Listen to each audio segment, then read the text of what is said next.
ನಮಸ್ತೆ ಎಲ್ಲರಿಗೂ ಮಂಡ್ಯ ಮನೆ ಊಟ ಚಾನಲ್ಗೆ ಸ್ವಾಗತ.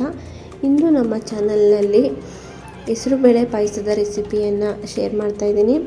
ಈ ಬೇಸಿಗೆ ಕಾಲಕ್ಕೆ ದೇಹನ ತಂಪಾಗಿಟ್ಕೊಳ್ಳೋದು ತುಂಬಾ ಇಂಪಾರ್ಟೆಂಟು. ಇದಕ್ಕೆ ಹೆಸರುಬೇಳೆ ತುಂಬಾ ಹೆಲ್ಪ್ ಮಾಡುತ್ತೆ. ಅದಕ್ಕಾಗಿ ಈ ಬೇಸಿಗೆಯಲ್ಲಿ ಎಲ್ಲರೂ ಟ್ರೈ ಮಾಡಲೇಬೇಕಾದಂತಹ ರೆಸಿಪಿ ಯಾವುದಂತಂದರೆ ಅದು ಹೆಸರುಬೇಳೆ ಪಾಯಸ.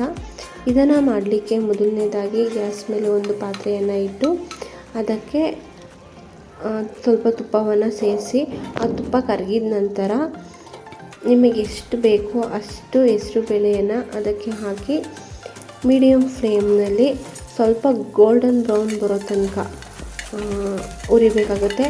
ಇಲ್ಲ ಅಂತಂದರೆ ಒಂದು ಅರ್ಧ ನಿಮಿಷ ಹುರ್ಕೊಂಡ್ರೆ ಸಾಕಾಗ್ಬಿಡುತ್ತೆ.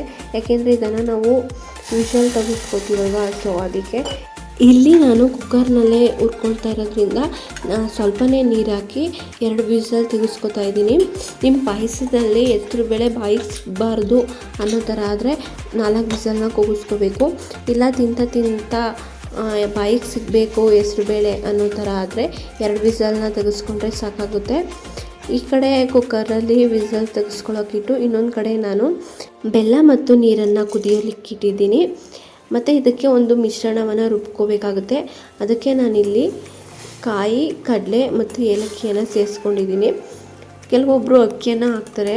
ನಾನಿಲ್ಲಿ ಸ್ವಲ್ಪ ಪ್ರಮಾಣದಲ್ಲಿ ಮಾಡ್ತಾ ಇರೋದ್ರಿಂದ ಅಕ್ಕಿ ಅವಶ್ಯಕತೆ ಇಲ್ಲ. ಇಲ್ಲಿ ಕುಕ್ಕರ್ನಲ್ಲಿ ಕೂಗಿದ ನಂತರ ಬೆಲ್ಲ ಮತ್ತು ನೀರು ಕರಗಿದ ನಂತರ ಹಾಕ್ತಾಯಿದ್ದೀನಿ.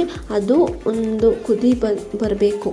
ಆ ಕುದಿ ಬಂದ ನಂತರ ನಾವು ಈಗಾಗಲೇ ರುಬ್ಬಿಟ್ಟಿರುವಂತಹ ಮಿಶ್ರಣವನ್ನು ಅದಕ್ಕೆ ಸೇರಿಸ್ತಾ ಇದ್ದೀನಿ. ಇಲ್ಲಿ ನಿಮಗೆ ಯಾವ ಕನ್ಸಿಸ್ಟೆನ್ಸಿ ಬೇಕು ಆ ಮಟ್ಟಕ್ಕೆ ನೀವು ನೀರು ಹಾಕೋಬೇಕು. ಇಲ್ಲಿ ನಿಮಗೆ ತೆಳ್ಳಗೆ ಬೇಕು ಪಾಯಸ ಅಂದರೆ ಸ್ವಲ್ಪ ನೀರನ್ನು ಜಾಸ್ತಿನೇ ಸೇರಿಸಿ. ಇಲ್ಲ ನಾವು ಗಟ್ಟಿಗೆ ತಿಂತೀವಪ್ಪ ಅನ್ನೋದಾದರೆ ಗಟ್ಟಿಗೆ ಮಾಡಿದ್ರೆ ಆಗುತ್ತೆ. ನಾನು ಈ ಕನ್ಸಿಸ್ಟೆನ್ಸಿಗೆ ಮಾಡಿದ್ದೀನಿ. ಇಷ್ಟೇ ಪಾಯಸ ರೆಡಿ ಆಯಿತು. ಪ್ಲೀಸ್ ಯಾರೆಲ್ಲ ಮಾಡ್ತೀರಾ ಕಮೆಂಟ್ ಮಾಡಿ ತಿಳಿಸಿ ಹೇಗೆ ಬಂತು. Thank you. ಅಲ್ಲ